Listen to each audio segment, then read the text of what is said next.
Welcome to the Empire Builders Podcast, teaching business owners the not-so-secret techniques that took famous businesses from mom and pop to major brands. Stephen Semple is a marketing consultant, story collector, and storyteller. I'm Stephen's sidekick and business partner, Dave Young.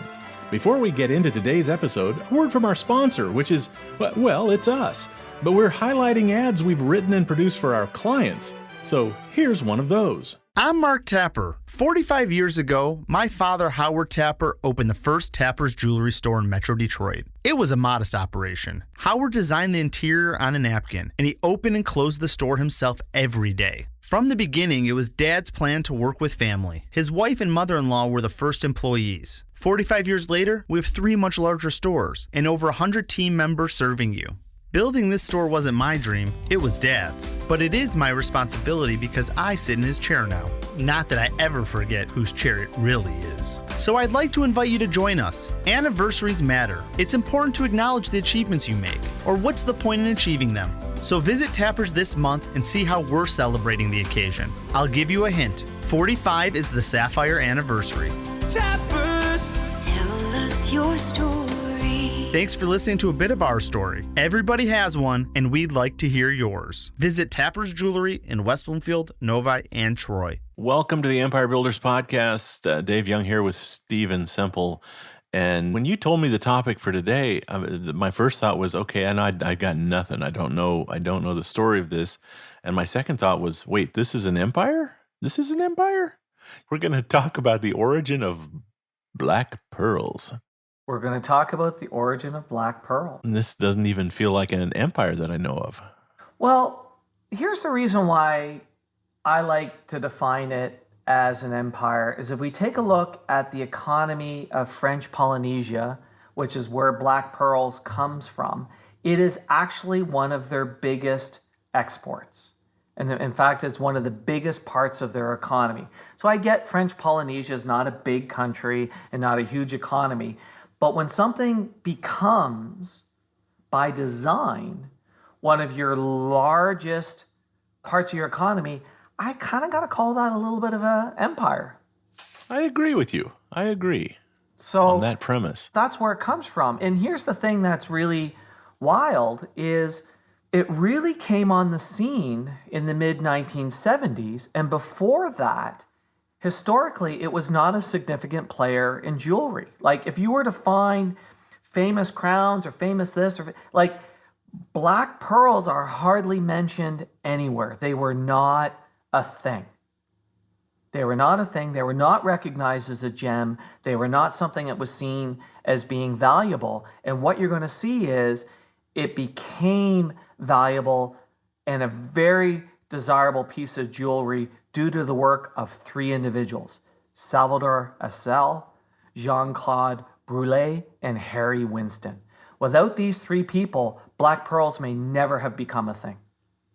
Well, you mentioned Harry Winston, and you've got my attention. For those who don't know who Harry Winston is, you're a big deal when you are mentioned in the song Diamonds Are the Girl's Best Friend. There's a line in the song where it goes, Tiffany's, Cartier, Black Star, Frass, Gorman. Talk to me, Harry Winston. Tell me all about it. So when you are named in Diamonds Is a Girl's Best Friend, sung by Marilyn Monroe and Madonna, you're a big deal. Yeah. You are a big deal. Anyway, going back to the origin, Jean-Claude is an entrepreneur, and he started a bunch of hotels in Tahiti that were a huge success. But while doing this, he learned about black pearls. The oysters that produce black pearls are only found in a small area in Tahiti. They are not found anywhere else in the world. And initially, these oysters were desired for the shells because of the color of the mother of pearl. They produced this range of colors from iridescent green to purples to pinks and charcoal grays and black. That's what was desirable in them. And these oysters were farmed almost to extinction. And then in the 60s, they started harvesting them. But it took a while to get the techniques right for it. Initially, the quality of the harvested pearls were not consistent. And then a chance meeting in 1973 in Saint-Tropez, Jean-Claude Brulé and Salvador Asel's yachts happened to be docked next to each other. And it turns out Salvador Asel is a well-known pearl dealer. He later goes on to become dubbed the Pearl King. And the two of them get talking about these black pearls, and they partner together, they buy the atoll, and they start pearl farming. And they brought in Japanese pearl experts to guide the farms to bring the quality up. Okay. But they still needed a market. And by 1978, they had enough high-quality pearls to make some perfect necklaces. And Salvador took a strand to his friend Harry Winston on Fifth Avenue and convinced him to sell it.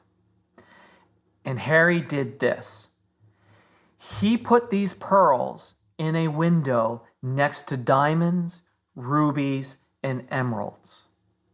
Because here's what he understood, that these gems would have a halo effect. The moment you show that necklace in that window, in that company, that signals to the world, these are valuable. Yeah. And he sold out in a week. He could have put a bowl of diamond shreddies in the window and it would have... So Harry Winston used his influence, but also this idea of halo effect to make these really valuable. Because keep in mind, no one knew what black pearls were at the time. Right. And Harry Winston went on to quickly sell the rest of the shipment. The other thing that Salvador did is he went on to lobby the GIA, the Gem Association, to recognize black pearls as a gem. Okay. And he convinced them to recognize it as a gem. And this inspired them to launch a marketing campaign, A New Gem is Born. And they ran these ads in all the very high-end, hoity-toity, high-fashion magazines. Because again, they knew the halo effect. That type of advertising would work because your ads are now appearing next to ads for Rolex and Tiffany's, things along that lines. And really what they did was they took a page out of the De Beers playbook, really, if you look at it. So what were the couple of things that De Beers did? De Beers said control supply. Well, they could control supply because the only atoll that black pearls comes from, they now own. They controlled the supply, they controlled the quality, but what they also did is they created desire with the halo effect. Stay tuned. We're going to wrap up this story and tell you how to apply this lesson to your business right after this. 2 words, lead flow. If you want to grow your business, lead flow is, well, not everything, but it sure can feel that way. You feel the need? The need for leads. And then there's the gnawing questions that plague you whenever you try to boost lead flow. Are you targeting the right customer? Are you saying the right things? Are you advertising in the right places? Are you spending too much or too little? And the ever-present, how can I best use social media? What if you could get those questions answered definitively in 90 minutes? You'd no longer feel the need for leads because now you'd know how to get them. That's what Empire Builders is offering you right now for free and with a guarantee to boot. Go to empirebuildersprogram.com, book a 90-minute Zoom meeting with the Empire Building expert, and boom! Questions answered, problems solved.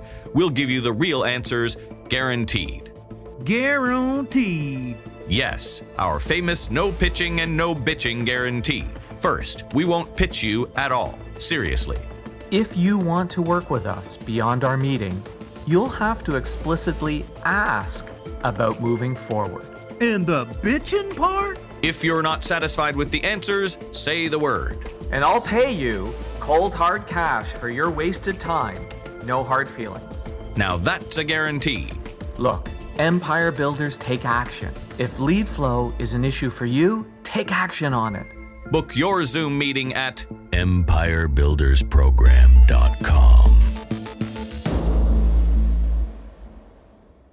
Let's pick up our story where we left off, and trust me, you haven't missed a thing. If we go back to the early days of De Beers, diamonds were not a thing in engagement. If we remember that episode, go back and listen to it. It was not the main thing. It was like 10 or 15% of the population would give diamonds as an engagement ring, where today it's 80%. What did they do in the early days? They created ads that were illustrated by famous artists, by Salvador Dali and people along that lines. Because what did they know? The halo effect. If Dolly creates this ad for this diamond, it's special. Yeah. And Harry Winston had done this several times in his career. When we go back to the days when Cadillac, like remember Cadillac used to be a really big deal. Like if you said, oh, that's the Cadillac option, that meant it was the best, right? Well, if you go back in the early days, Harry Winston had ads where he had jewelry next to Cadillacs. He would team up with Cadillac and they would show the jewelry. And Cadillac liked it as well because it also gave that halo effect back and forth. Yeah, absolutely. But halo effect is a thing. And this gets me thinking about when you're promoting a product or a service, you can't ignore what's going on around you. Like this is where we often talk about high visibility locations, but also locations in prestige places. If you're selling a prestige product, actually helps you sell that prestige product because of the halo effect of being in that location, being in that luxury mall if you're selling luxury items. You know, what magazine you pick. It's not about, oh, like who are the readers of that magazine. Sometimes what you have to look at is also as important, what are the other advertisements that are going on around it that can actually also impact how you are seen, felt, heard. Isn't it amazing what can happen when two wealthy guys park their yachts next to each other? Well, that's it, right? Just happen to park their yachts next to each other. But two wealthy, smart guys. You could picture that.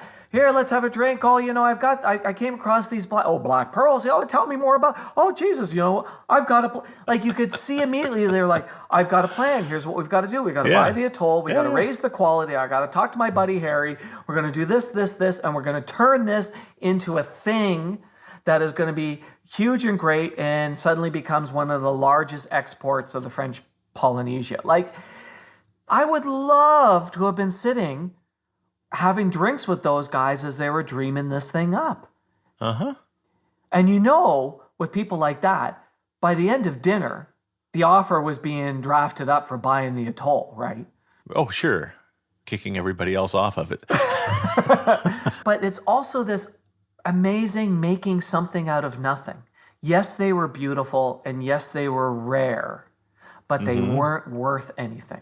They made it into a thing consciously. It wasn't by accident. This was manufactured. They knew what they knew what they were doing, and they executed a plan. And really what they did is they followed the De Beers playbook. They knew this would work because they saw this playbook. And they would have been familiar with it. They're in the jewelry business. They saw this playbook. They knew it would work. Harry Winston knew it would work. Salvador knew it would work. You got to look at it and go, wow, that was really, really amazing. Grabbed the bull by the horns, executed the plan, and turned it into a thing. They knew they were going to create something amazing and that they controlled the supply of it and used the same playbook that made diamonds special. You get Harry Winston involved, that halo effect, brilliance all the way around on this. Yeah. What a move. So when I came across this, I was like, that's a pretty cool story. And today, black pearls are very desired. Very, very desired. Another cool story. Thank you very much, Stephen. Appreciate you sharing this. Thanks, David. Thanks for listening to the podcast. Please share us, subscribe on your favorite podcast app, and leave us a big, fat, juicy 5-star rating and review. And if you have any questions about this or any other podcast episode, email to questions@theempirebuilderspodcast.com.